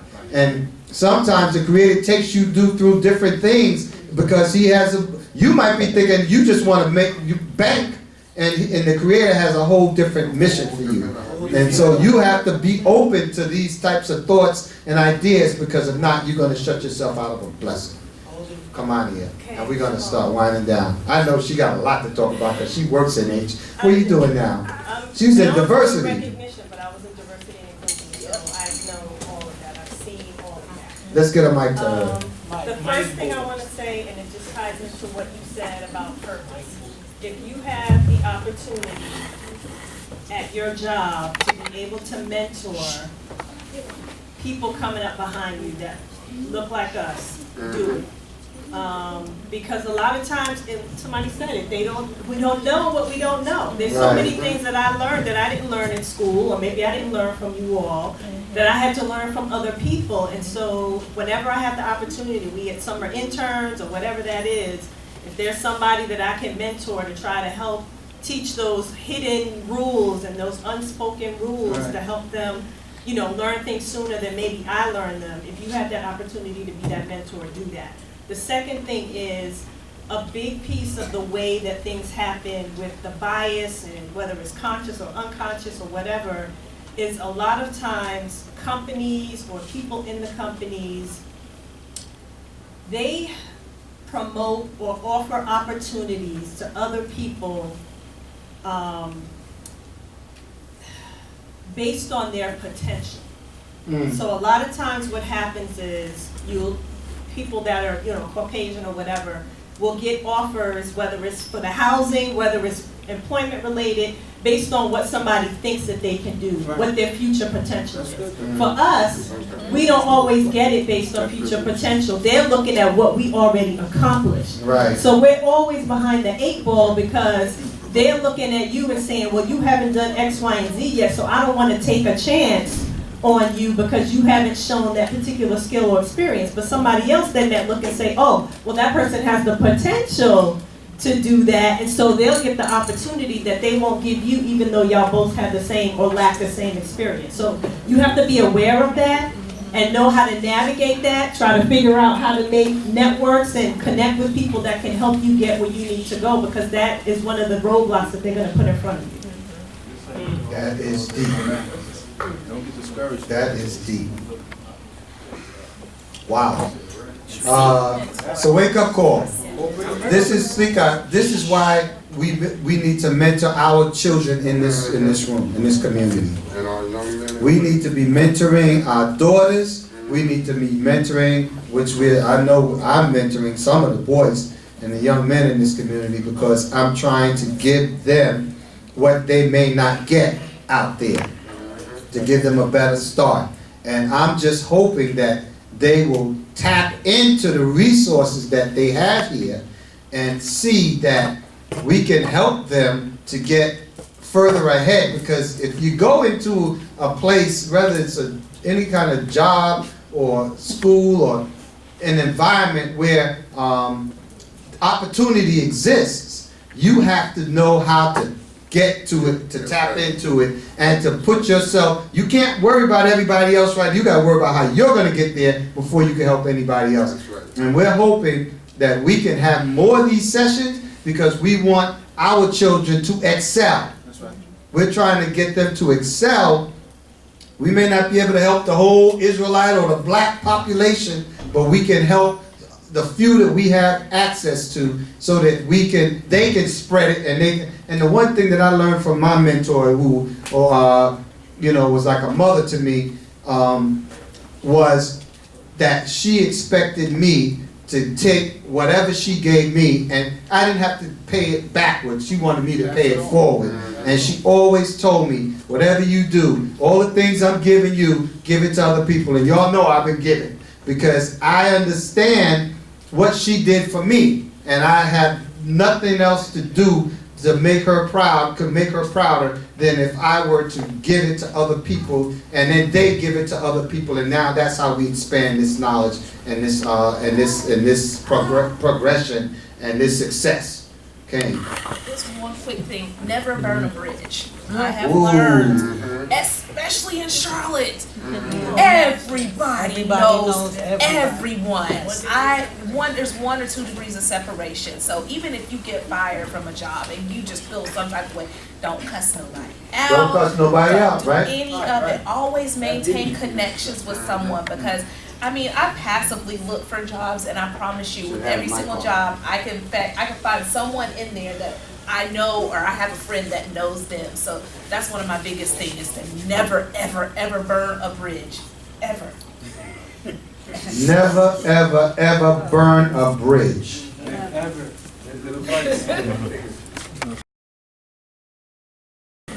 Powerful advice right there. We're gonna wind it down. We're gonna call it a day. Kanania, do you really want to say something? Say very little, but I have something on my mind. Shabbat shalom, Nicole. Shabbat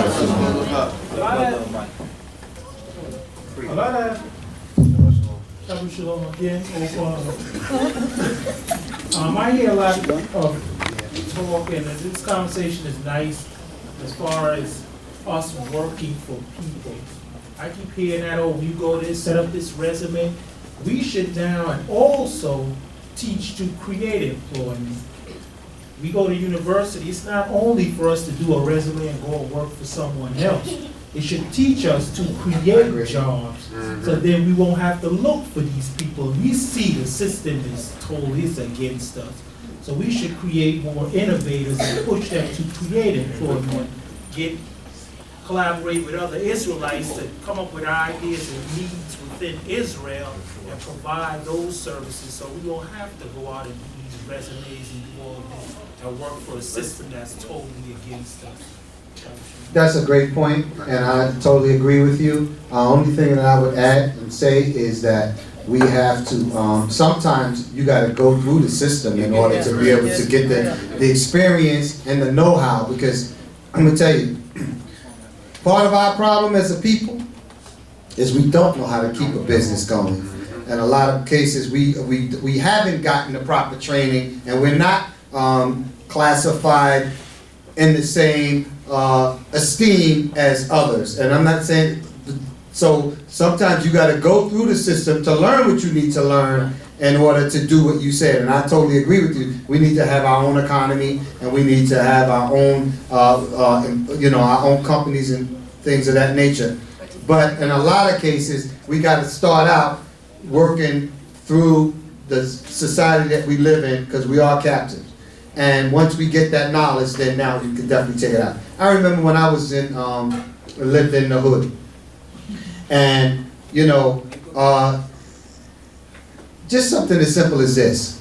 You go in a hood bodega in New York or grocery store, there's no lighting, the shelves are half empty, and then you go in a Lavan or somebody else's store, and it's bright lights, there's stuff on the shelves, like we're not putting the money back in the store. We got some seriously bad habits. I'm not saying everybody's like that, but what I'm saying is I've seen that. And in a lot of cases, we don't keep up the same standards, so nobody's going to patronize us but us. And we should be able to get what's the word? Exactly, from anybody.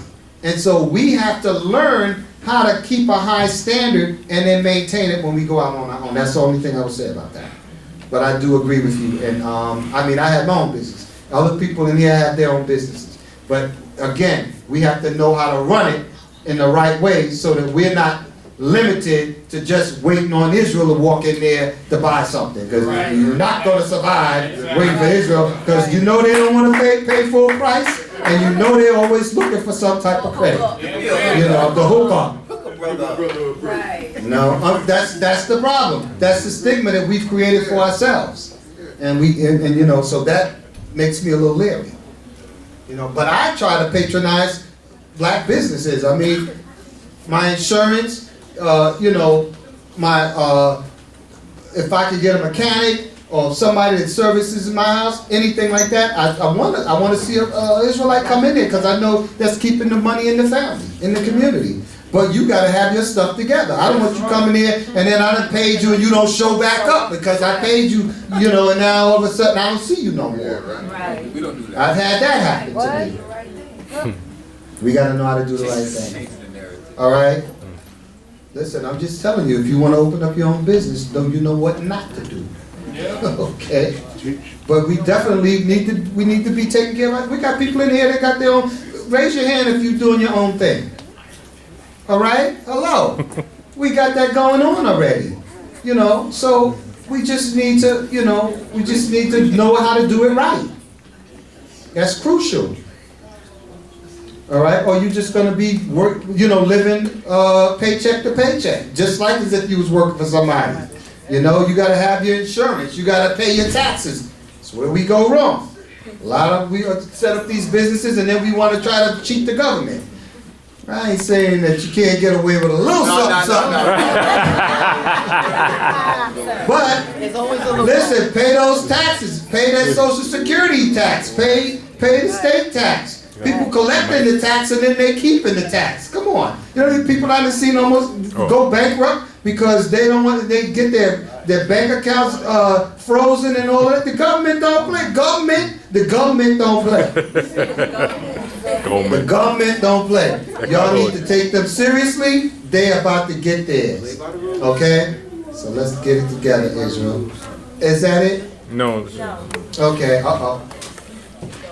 Shalom. I just have one thing to say because we have a lot of children in here. Everything that we've been talking about is kind of like networking, right, job, and all of that. But that starts from when you're young. Because just as a teacher, like even if you have a student who academically is a little weak, if you listen and you're polite, like we will bend over backwards for you. You get extra points. Mm-hmm. And we might have somebody else who's smart, but your attitude sucks, and it's not going to get you very far in life. So it starts. That networking and that building connections and all that starts from when you're in school. And then, of course, when you get to high school, you want teachers to write you recommendations for college. And you have students who, they goofed off all year and then they realize they have nobody to recommend them. And when you get your first job, making sure that you go above and beyond and like set or like build a good name for yourself at every job that you have, regardless of what it is. Because every job that I've had, I've gotten the next one based on what I've done at that one. So I never really had to work hard to get a job. And also, if there are things that you want to do, I think it's important to, I don't know, sometimes you have like, I see these like ridiculous things on Facebook and it's like, don't tell people things because they'll be haters and like try to destroy your dreams, blah, blah, blah. Tell people what it is that you're interested in and what you want to do because you never know who they know and what they can do to help you out. And there are connections that you would have never made or opportunities that you would have never known about had you not told someone this is what you're interested in, and they have a conversation with someone else and bring it back to you. And it's something that you, like when I was in Israel, I had told my supervisor that I was interested into getting into curriculum design work. He had a meeting with somebody else, completely unrelated, and they said, oh, they wanted to start an English program. So he's like, great, I know somebody who can do it for you. Came back to me, and because of him, I locked down a contract that I never heard of this organization. They had never even done anything like this before, but because I shared with him what I wanted to do, it put me in a position to where I didn't have to do anything. It just fell into my lap. So building those connections, proving your worth by working hard at whatever you do, regardless of what it is that you're doing. And that starts, like I said, from kindergarten all the way on up. Amen. On that note, I'm going to turn it over to whoever's taking over. That was awesome. All praise to the Creator. Thank you all for your input, your participation, and hallelujah. Most I bless you all, and let's go out there and succeed. Hallelujah. Shalom, shalom. Everyone please rise. Let's give them a hand again. Hallelujah. Hallelujah. Hallelujah. At this point, sing the Shema before we go into our evening prayers to close out this day. Do you mind just pushing the master up a notch so that we're about? Shema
Sacrifices and meal offerings are not found in our hands. Father of mercy, yet thy law standeth firm.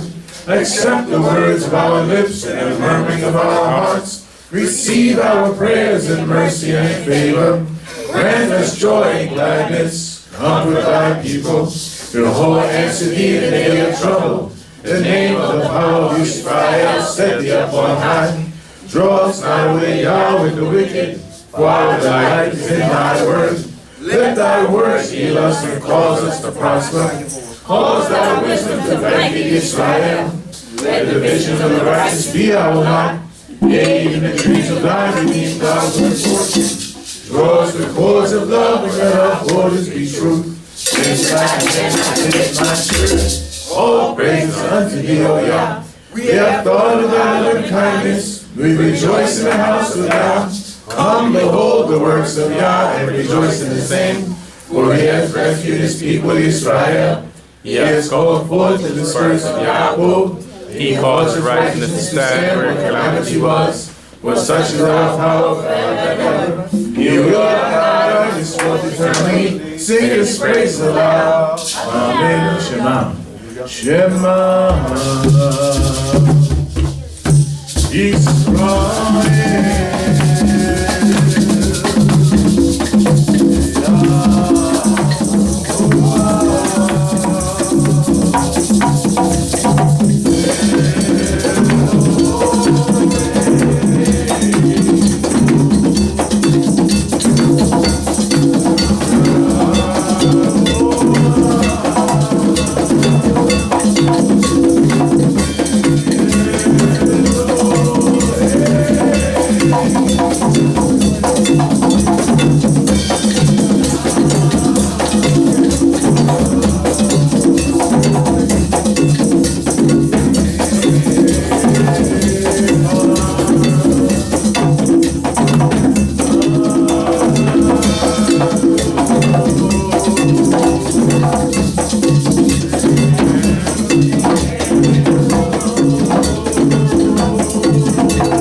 תודה לך, האלוהים האדוני האדונים, על היום השבת הקדוש, אשר אנחנו נמצאנו בסוף שלו.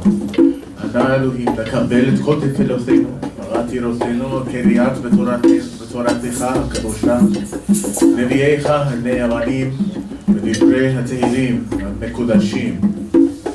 May be your will, O Yah, as we draw to the end of this holy seventh day, that you accept the words of our recitations, from the Torah to the prophets, and the prophets, and even to the Psalms and the Proverbs. And as you said to us, that we should meditate in your Torah day and night. And that meditation, the application of what we have meditated upon, would allow you to bless us, as it said in the portion at the very end of Deuteronomy 29, and in the first chapter of Yehoshua, that you would cause us to be prosperous in every place that we go, and in everything that we set our hands to. Yeah, in all of our sins and our iniquities, we have sinned against you personally, both by knowledge and both by omission, from the lack of meditation on what your whole plan is for us. Give us insight, O Yah, and heal us that we would be healed. Give us the ability to know that you are the one who heals our soul from all of its distresses, O Yah. Allow us to be strong and of good courage, strong enough not to go to the right or to the left, O Yah, not to be distracted, O Yah, but to stay on point this entire week, O Yah, to find time to meditate in your Torah as the Hebrew does, not only clearing our mind, but filling our soul with the answers that you have already stored up in the book of Proverbs, in the book of Kohelet, Ecclesiastes, in the Psalms that praise you for every emotion, both negative and positive, O Yah, and allow those things to come back to us as prayers, to answers to our prayers, O Yah, because we have stored your word in our heart, that we might not sin against thee. Blessed be your name, O Yah, and even accept these words of prayer in the Hebrew language at this time. Baruch Yehovah Ba'boker, Baruch Yehovah B'Zoraim, Baruch Yehovah Ba'erev, Baruch Yehovah B'Layla, Baruch Yehovah Yom Yom, Ubaruch Yehovah Tamid, Yehovah Eloheinu B'Bachashah, L'Zoach Lanu L'Kol Dvarim Ra'im She'asinu Lefanecha Yom Yom, L'Yot Imanu Kol Ha'Layla Hazeh, L'Ma'an Shemcha Yehovah, Elohei Abraham, Yitzchak Yisrael, Elohei Avotenu Eli, Lishma B'Koina, Im Tevzechotka, L'Ma'an Shemcha Yehovah. And we said, blessed be Yah in the morning, blessed be Yah in the afternoon, blessed be Yah in the evening, and blessed be Yah at night. Blessed be Yah every day, and blessed be Yah always. Yah, our Elohim, please forgive us for all evil things we have done, and be with us all this night for thy name's sake, Yah. Elohim of Abraham, Yitzhak, and Israel, Elohim of our fathers and my Elohim, yes. Hearken unto my voice, I pray thee, if it pleaseth thee, for thy name's sake. Amen. Amen.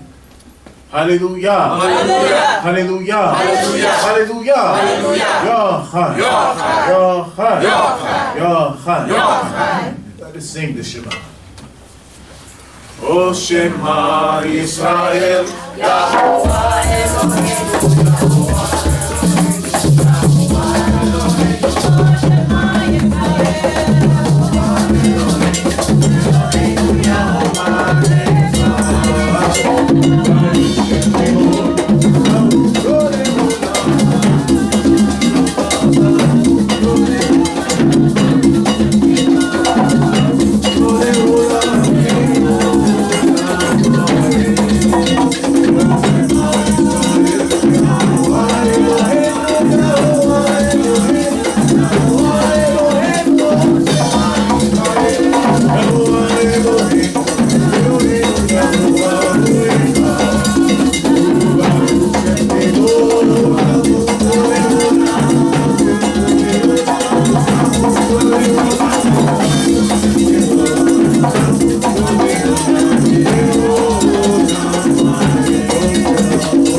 Yivarecha Yehovah vayishmarecha.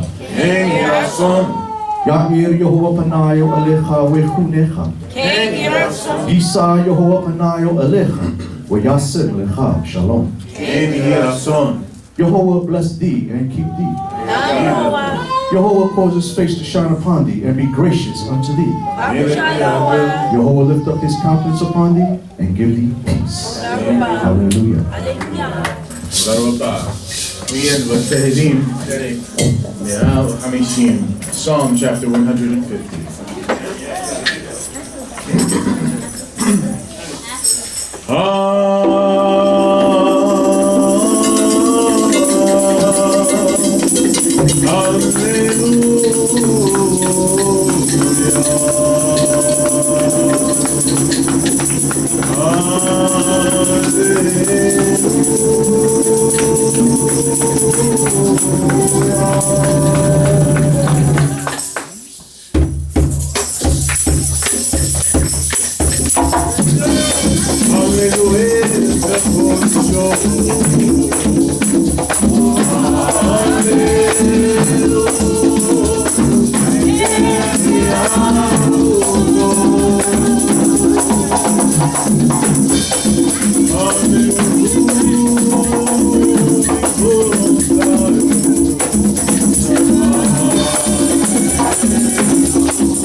Say Shabbat Shalom לכם.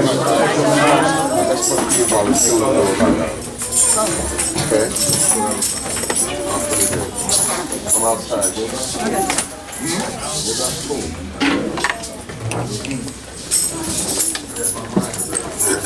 Mosai Shabbat Shalom Lechem. Giving all praise and thanks to the Holy One of Israel. Thank him for